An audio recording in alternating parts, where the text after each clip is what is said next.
കൊട്ടാരക്കര നിയോജക മണ്ഡലത്തിൽ സജീവമായി ആയിഷ പോറ്റി എന്ന മുൻ MLA കോൺഗ്രസ് സ്ഥാനാർത്ഥിയായി 2026 നിയമസഭാ തെരഞ്ഞെടുപ്പിൽ മത്സരിക്കും എന്ന് ഏറെക്കുറെ ഉറപ്പായ സാഹചര്യത്തിലാണ് അവർ വീണ്ടും മണ്ഡലത്തിലെ പൊതുപരിപാടികളിൽ പങ്കെടുക്കാൻ തീരുമാനിച്ചിരിക്കുന്നത്. UDFിന്റെ പൊതുയോഗങ്ങളിൽ പങ്കെടുത്ത് വീണ്ടും ജനങ്ങളുമായുള്ള ബന്ധം, അത് ആഴത്തിലുള്ള ബന്ധം തന്നെയാണ്. അത് വീണ്ടും ഊട്ടിയുറപ്പിക്കാൻ വേണ്ടിയുള്ള ശ്രമമാണ്. ഇക്കുറി ബാലഗോപാൽ 8 നിലയിൽ പൊട്ടും എന്നുള്ള കാര്യത്തിൽ തർക്കമില്ല. ആയിഷ പോറ്റിയെ നേരിടാനുള്ള കരുത്തൊന്നും ഈ ബാലഗോപാലിന് ഇല്ല എന്നുള്ളത് അവിടുത്തെ CPIM-കാർ തന്നെ തുറന്നടിച്ച കാര്യമാണ്.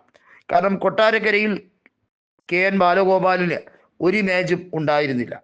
ആയിഷ പോറ്റി 42,000-ഓളം വോട്ടുകൾക്ക് ജയിച്ച മണ്ഡലം എന്നതുകൊണ്ടാണ് KN ബാലഗോപാലിനെ അവിടെ പിടിച്ചു നിർത്തിയത്.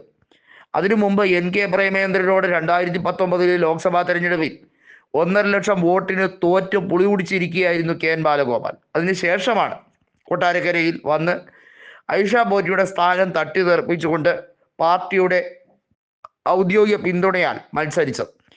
പണവും പ്രശസ്തിയും പ്രതാപവും എല്ലാമുള്ള KN ബാലഗോപാലിനെ പാർട്ടി കൈവിടില്ല എന്നതായിരുന്നു അവിടുത്തെ മാഫിയ സംഘങ്ങളുടെ പോലും വിലയിരുത്തൽ എന്നാണ് പൊതുവെ പറഞ്ഞു കേട്ടിട്ടുള്ളത്.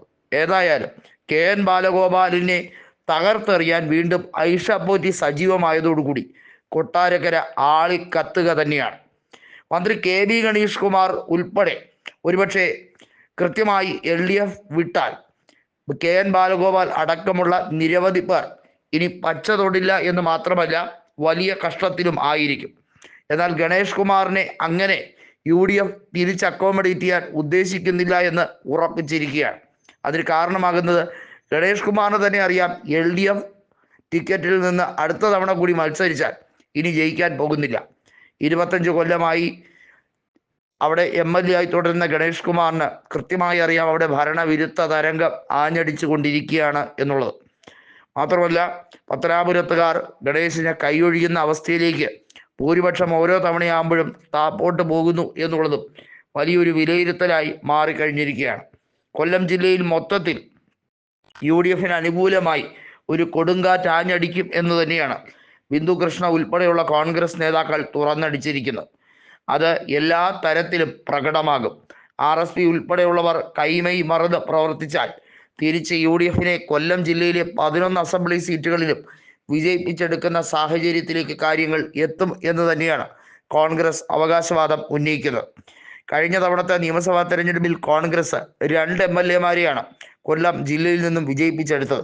കരുനാഗപ്പള്ളിയിൽ റെക്കോർഡ് ഭൂരിപക്ഷത്തോടെ CR മഹേഷും അതുപോലെ കുണ്ടറയിൽ മേഴ്സിക്കുട്ടി അമ്മയെ 6500-ലധികം വോട്ടുകൾക്ക് PC വിഷ്ണുനാഥും പരാജയപ്പെടുത്തിയിരുന്നു.